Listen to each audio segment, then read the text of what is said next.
Well, welcome to all of us. Tonight we have DOT, we have some special brethren. Most of the Booth Bay government is here. So we're going to get right into our first order of business is the approval of the minutes. I'll make a motion to approve the minutes of April 18th. Okay, second that? Yes. Any discussion on that? Okay, all in favor? Aye. Thank you. Passes unanimously. Okay, so we're going to move right on. We have a public hearing after the DOT's conversation with us tonight, so we want to move right along. So can I introduce Robert Betts from the Department of Transportation? His task tonight is to hear what our thoughts about the work that's about to happen in a year from now on Route 27. They're here to hear our views, our thoughts, and then follow up on it. So, Robert, the Very floor good. is yours. So I just want to start with, we do have a project funded for Route 27 from Booth Bay Harbor all the way to Route 27. It starts right about Route 96 in Booth Bay Harbor and up to Route 27. The funding that we have is about $10.7 million. It was granted through a federal earmark, so we're fortunate to get this funding here.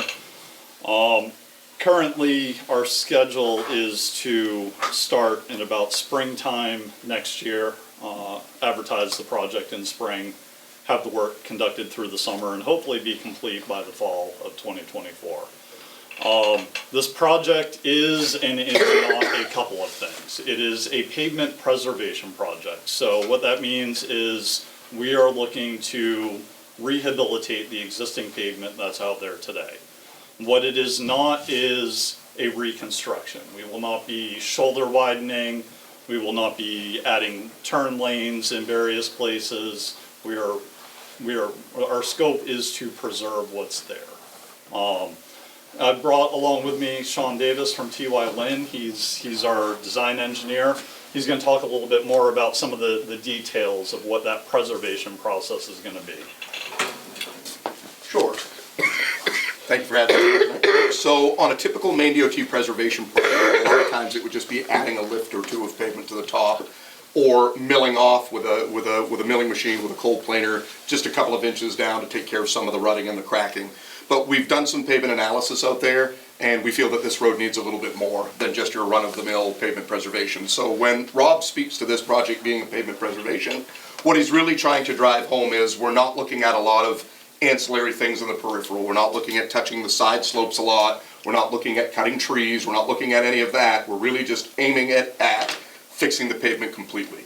So the method that we'll be employing right now under design is known as a cold-in-place recycle. So basically what will happen is my contract, the selected low bidder, will come out. It's a specialized piece of equipment. It's actually a specialized train of equipment. They'll grind up that existing pavement, and they'll leave those grindings in place. Well, they'll actually put it into a hopper. They'll inject a foam or an emulsion, which is used as a stabilizing agent. They'll put it into a paver in that same operation and lay that back as a recycled layer. And then on top of that, we'll place a couple layers of pavement to shim it, to kind of shim it to slope, and then surface it. So this is truly just a pavement preservation, but it's a very robust pavement preservation. You've noticed, I don't need to tell you, right? There's some potholing out there, there's some rutting, there's some cracking, and that's got some depth to it. So if we were to just go in with a milling machine and take out a couple of inches and put it back, we wouldn't be treating that underlying failure. So this cold in place will be aimed at treating between 5 and 7 inches of depth, plus adding some new pavement on top of that. One challenge of this road is it's certainly very curvy. There's a lot of entrances, and you've got some side slopes that are a little steeper than we would like to see. But again, we're focusing our efforts in the way of money and in the way of schedule on fixing that pavement. So likely what will happen is we will actually mill a little bit of pavement off prior to this cold-in-place recycling operation, and that's aimed at reshaping the road to standard. Some of the curves are banked a little more than they probably should be. And we don't want to be raising that edge of pavement any more than we need to, because that will have implications on driveways, on side roads, and on those side slopes.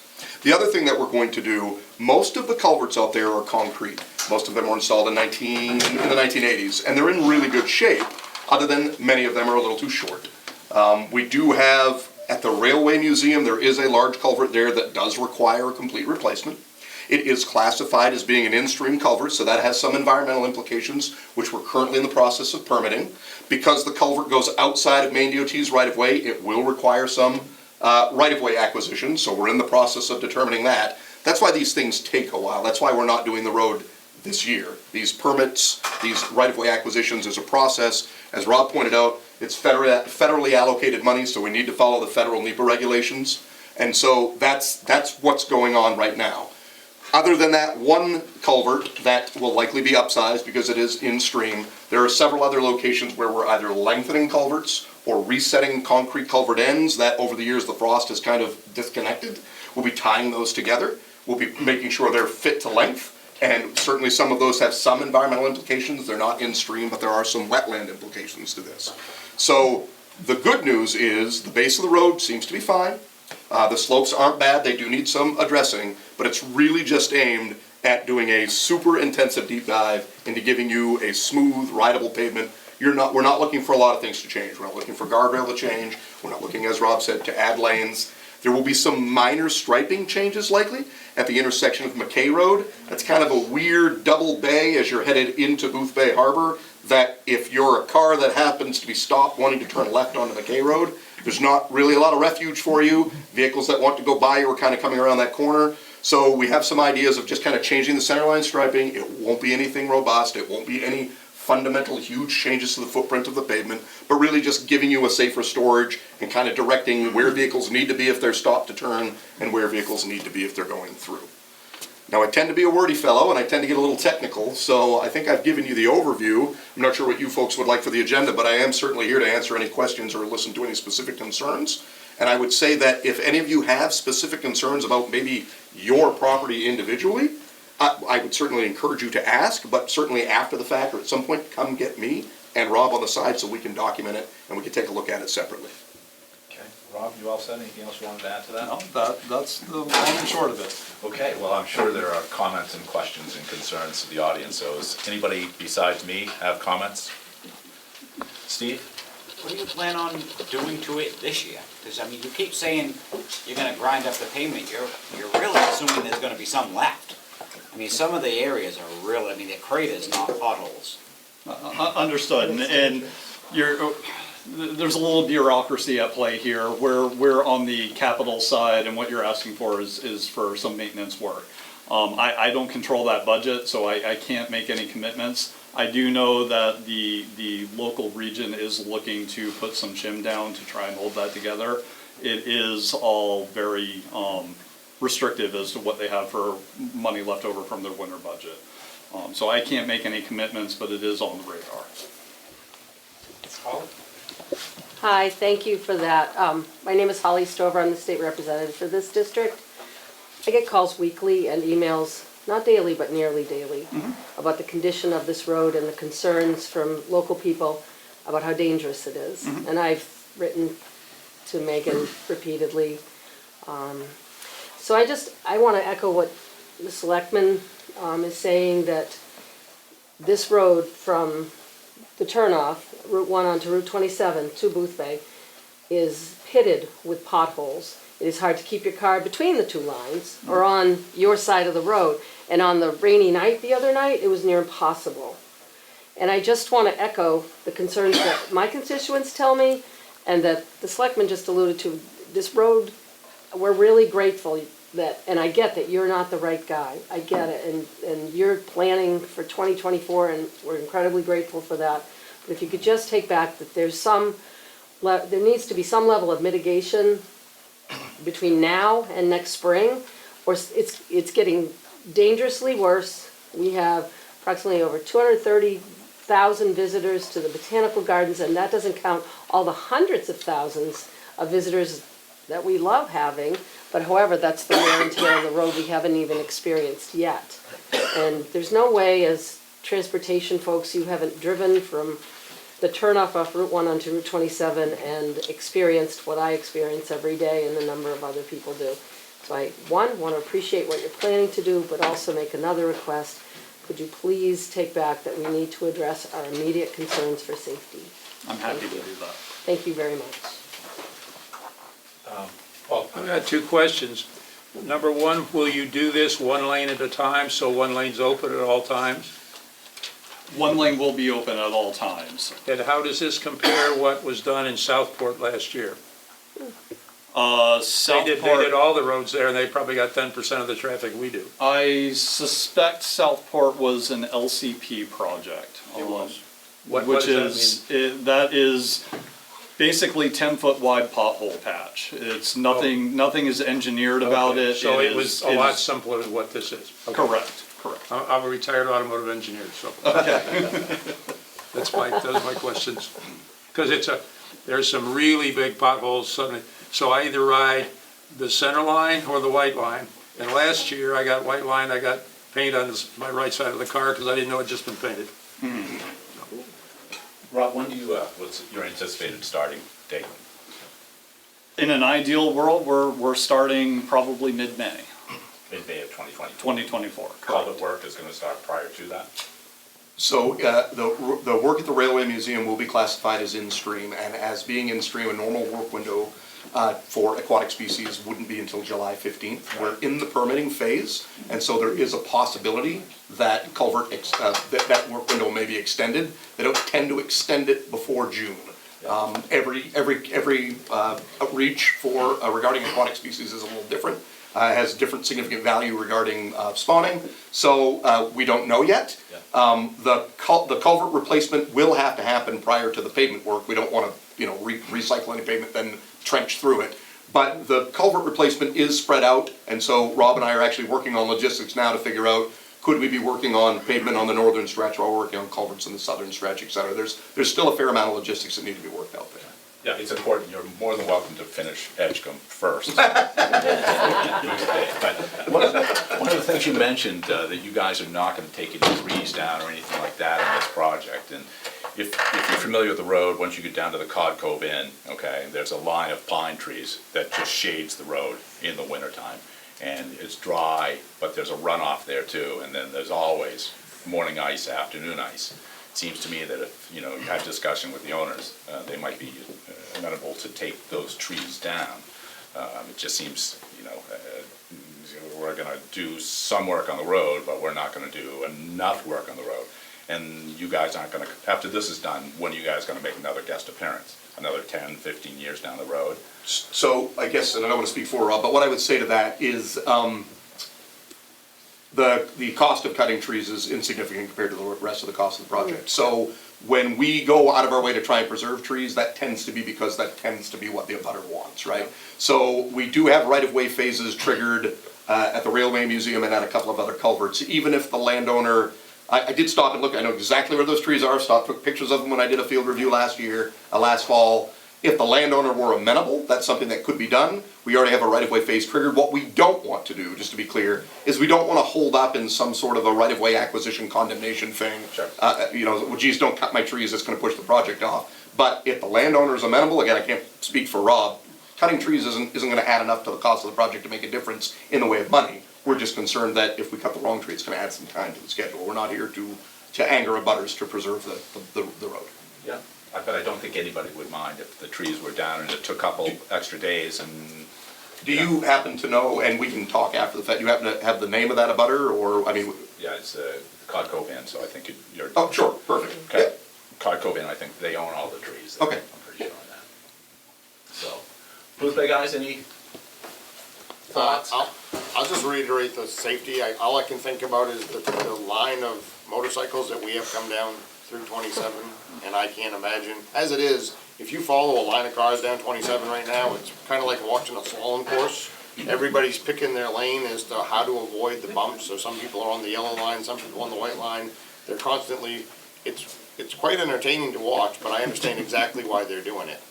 But that's all fine and great for somebody who's familiar with the roads and can do this every day, all winter long. But I think about all the unfamiliar drivers that are coming down in here this spring, and we just literally just opened up the floodgates and said, come. So they're gonna start pouring in here, and I think it would be terrifying on a motorcycle kind of trying to maneuver this thoroughfare. And the other question I have, as an aside, I guess, when you're done with this project, I'm assuming there's gonna be a 5-year moratorium on opening up the road? I believe, I'd have to verify our rules. I think it's a 3-year moratorium Okay. technically, but it may be a 5-year.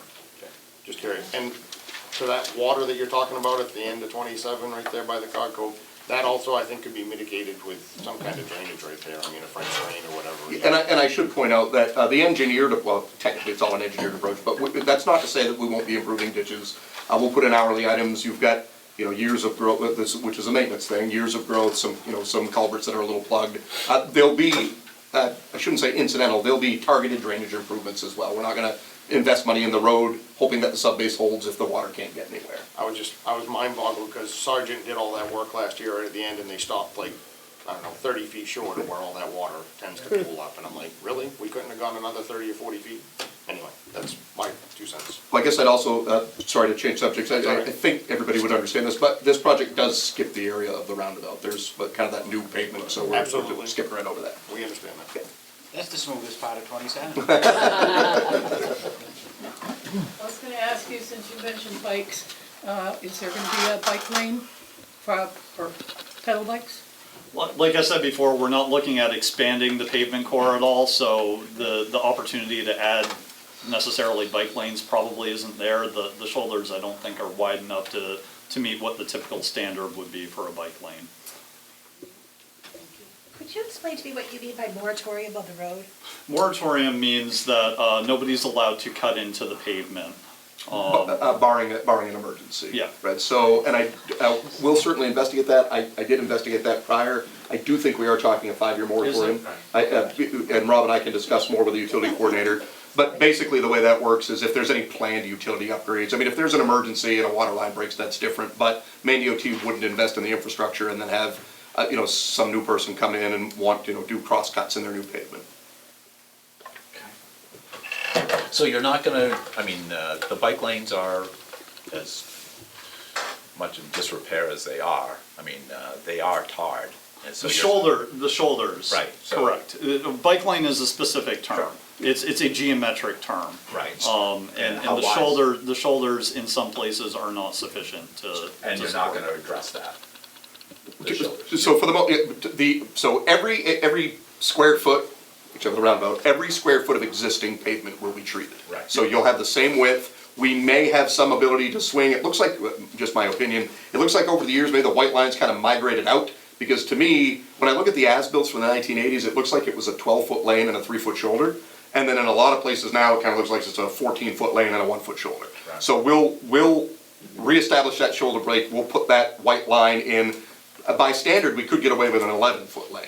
So every square foot of pavement that's out there, from edge of pavement to edge of pavement, except for the roundabout, will be treated. Yep. In order to have a formal bike lane, statute requires that you have 5 feet, because you have 3 feet for the bike and 1 foot of freeboard on either side.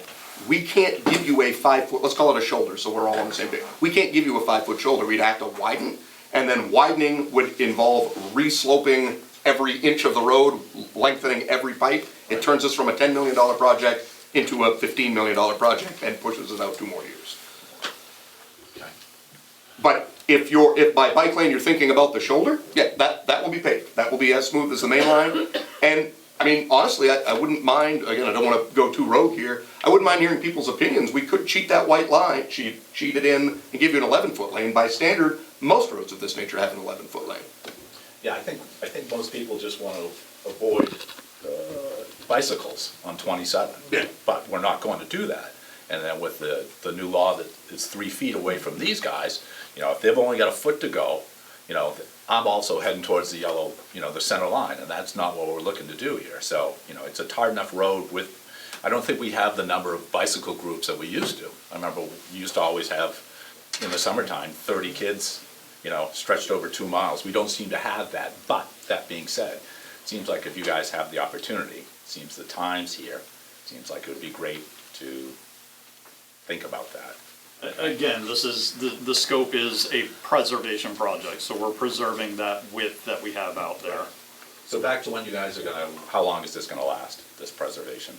Are we projecting 10 years, 5 years? It's hard to quantify, but I would say empirically speaking, you're probably looking at 10 to 12. If this were a normal mill and fill, Maine DOT's planning would give it a 12-year life cycle. Now, planning versus increased traffic versus weird winters versus, plowing habits. I've seen 12-year projects last 20, I've seen 12-year projects last 8. But that's a typical mill and fill. This is more robust than that. So, again, the best intentions would be to give you a 12-year design life on this. Not to belabor the bicycle issue, but I do have a question. Even though it's just to replace and refill, is that what the term?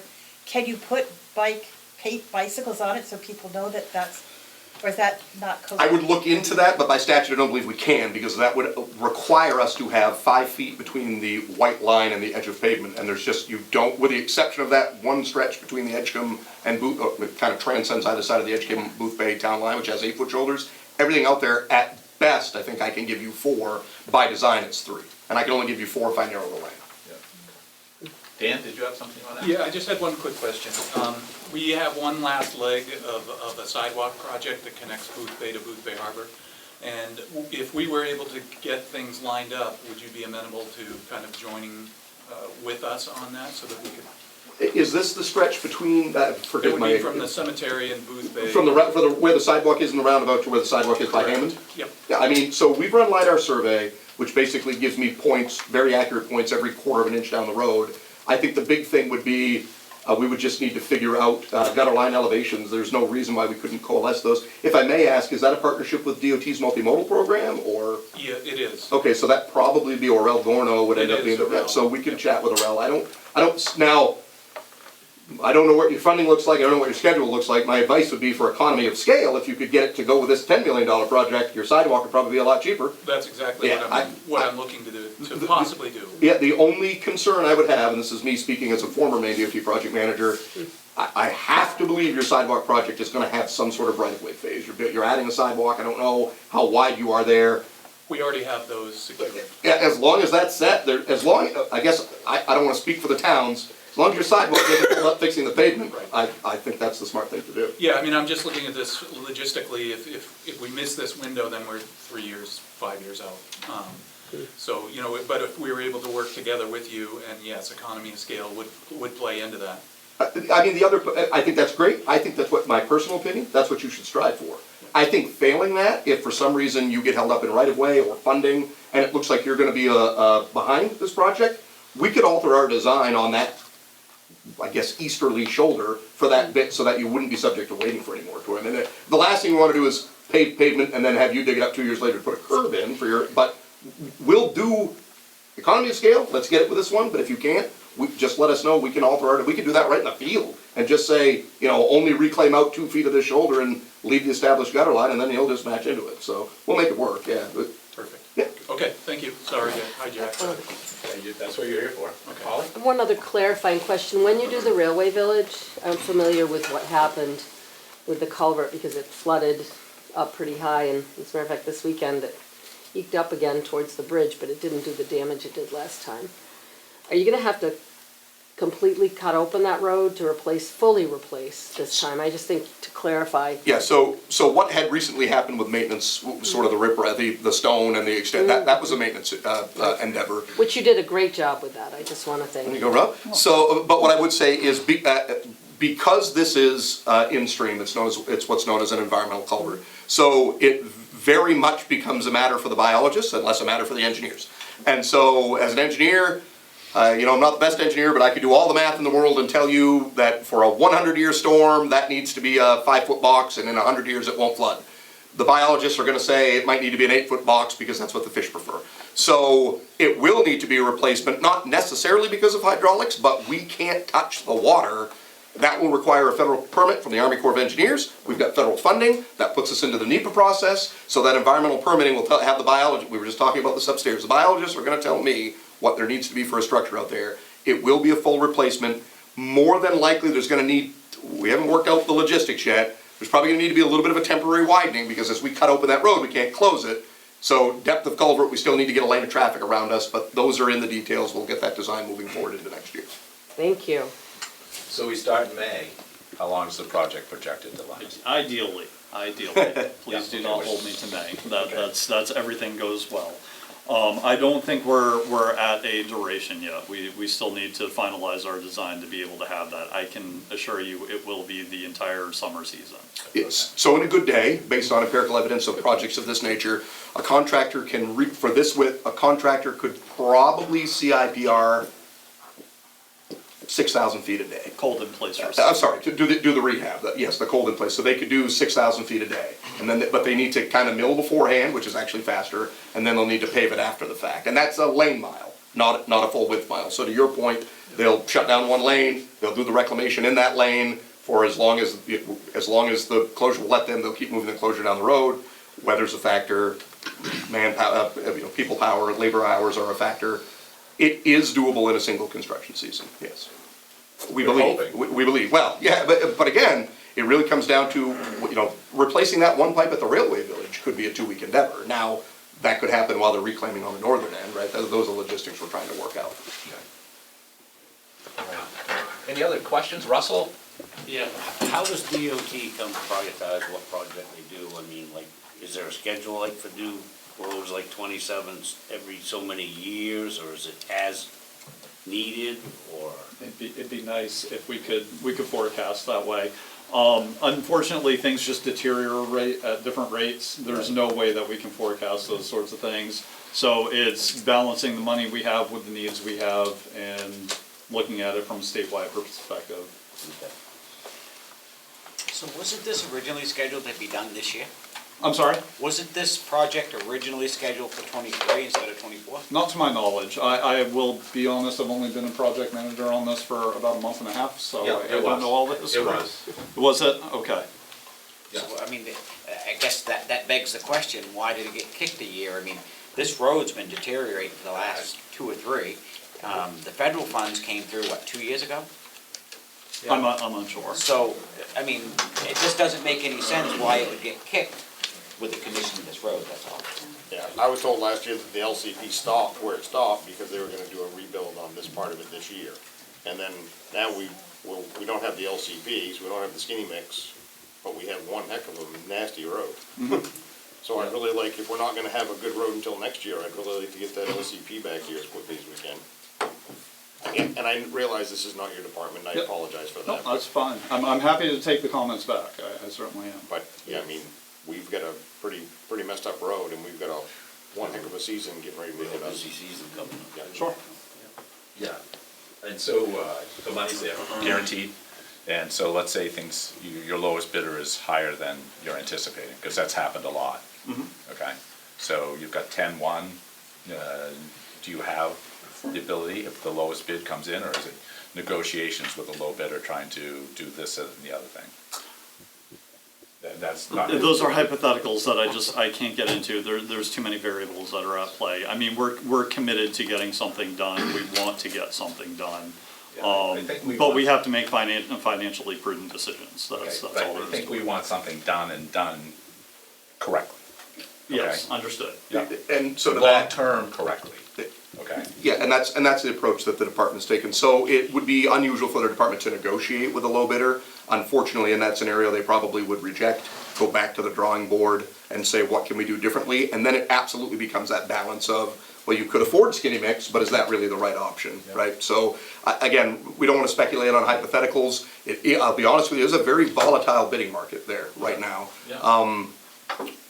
We're projecting our estimates, which were very early in the design for the estimate, but we're projecting robust numbers. We're feeling okay about that 10-1. And then again, I wouldn't want to speculate on the department, but, if it came in at 10-2, they're probably not going to reject, right? They've got some contingencies built in, but the earmark is for 10-1. Yeah.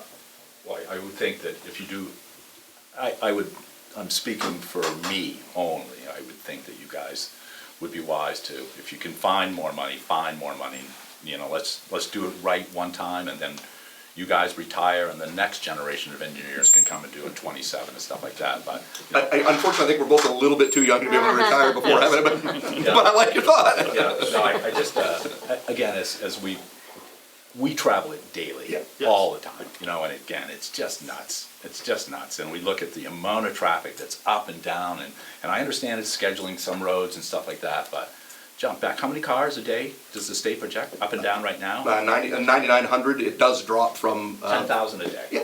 10,000, that's on a light day. Summertime, it's more? So that 9,900 is average annual daily traffic, so it's, I Right. don't know the area that well, but I'm gonna 5, guess it's 13. probably, Yeah. probably like 4 and 15, yeah. Right, exactly. Well, so you know, because we don't have any we're really short on housing, we don't have any. People are commuting from out of town every day to work here. They're traveling to the school, they're traveling to Bigelow, to the gardens, to the Department of Marine Resources to work every day. And that's part of that 9,900. And that's not gonna change. Then we have the bump. Yep. And we're starting in May, now we're in May. Everything will be open, including the botanical gardens, from now until January. They will be open, and that's a huge draw. So this road, I don't know what it's gonna look like with another 250,000 cars traveling over it between now and New Year's. But I suspect it's gonna get a lot worse unless we do something to mitigate the problems out there. I have one other question. Who repairs all the potholes and stuff? Is that up to the towns, or do you people do that? The state Yeah, does. so this is a state highway, so that is MDOT's Bureau of Maintenance and Operations. So Again, it's deteriorating badly just in the last 2 weeks or so. Like I say, I've noticed some big potholes that like I say, I drive it almost every day. So I'm also involved with the Railway Village, I'm the photographer, but anyway, so yeah. But, yeah, how's manpower for you guys? For maintenance, not good, about a 20% vacancy. Same as everybody Yeah. else. Yeah, so that's gonna be a challenge. Do you have an ad in the paper this week? I'm sorry? You had an ad in the paper this week? Perpetually, yeah. Yes. Then you had a question? Well, we talked a lot about cars, but one thing that I've noticed that is killer on the roads are the trucks that go down this road. Yep. So this cold replacement takes into account the stress that trucks put and the weight. Absolutely, so just fun little anecdote, Rob and I both went to the same, both went to UMaine for engineering. First thing they ever taught us, and again, I'm from Washington County, spent a great amount of time in Aroostook County, so I'm in the very rural part of the state. We almost never design the structure of a road for cars, because one fully loaded truck will be the equivalent of about 3,300 cars. You'll never have enough cars to tip having, just 500 trucks. So that's always taken into account when we're talking about equivalent single axle load, which is an engineering term to determine the structure. And again, that's part of the reason why we're not just gonna take an inch off the top of this and put an inch back on. That's why we've gone to that CI. Any other questions out there for people? I know these guys won't get home and have dinner. If there aren't any other questions, we certainly appreciate your time. Let me ask you this, will you be advertising, will you be putting signs up, to inform people that there's road construction on Route 27? So more than likely, yeah, and that's a great comment. So we'll put portable changeable message boards, which are those orange, road work starting, commencing. There's certainly, because of the traffic count out here, there's going to need to be a pretty proactive campaign to let people know. It is the bane of road work. It's bad enough to have to deal with the condition of the road, and then we move into the complaints we take when we're working on the road, right? And then sometimes we move into the complaints of now people are driving too fast on the brand new road. Right. So yeah, we'll put in the portable changeable message boards. Not sure, MDOT may put something on their website, it really will, and then MDOT has a 511 cars that the form will get filled out, so that if you call 511, it'll show on MDOT's map viewer, likely show on the Waze app. It'll be public outreaches to the extent that's normal. Yeah.